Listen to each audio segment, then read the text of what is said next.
After swallowing an aspirin tablet, it will go on a journey through your digestive system. Absorption. The tablet will travel down the esophagus into the stomach, where it is dissolved into much smaller particles.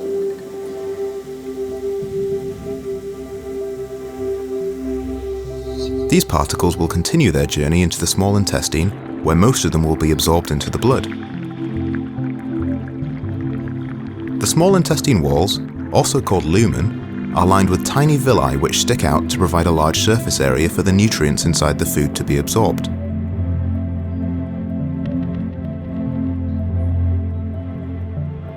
Looking closer at these villi, you can see they have a rich blood supply and they are covered in a thin layer of epithelial cells. The aspirin molecules will work their way through the epithelial cells and into the bloodstream, where they are carried around the body. Distribution.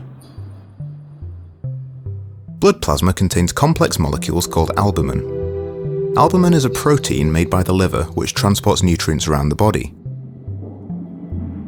Albumin also binds to drugs that enter the bloodstream. Here you can see some of the aspirin molecules binding to the albumin. All the aspirin particles that have been bound will be filtered out as they pass through the liver, and only the remaining aspirin molecules will get through and have any effect on the body. Different drugs will bind to albumin in different amounts depending on their affinity for plasma protein. The next stop on the journey is the liver. The aspirin-rich blood will enter the liver through the hepatic portal vein at the bottom, and it will exit at the top via the hepatic vein. At this stage, even more of the aspirin will be removed through a process called first-pass metabolism. The liver's job is a bit like a filter. It will metabolize drugs before they reach the rest of the body. It does this in a few steps. Phase 1 metabolism.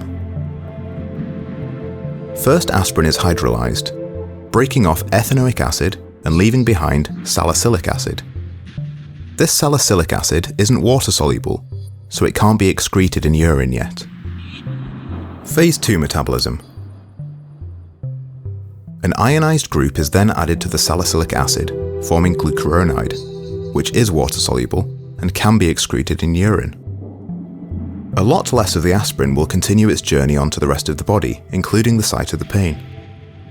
Only 68% of orally taken aspirin will have any effect at all, because of all the filtering that the body has done.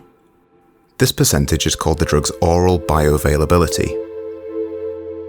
If drugs are not administered orally, e.g. intravenously or buccally, then they can bypass the small intestine and liver, so none of this filtering takes place and they have 100% bioavailability.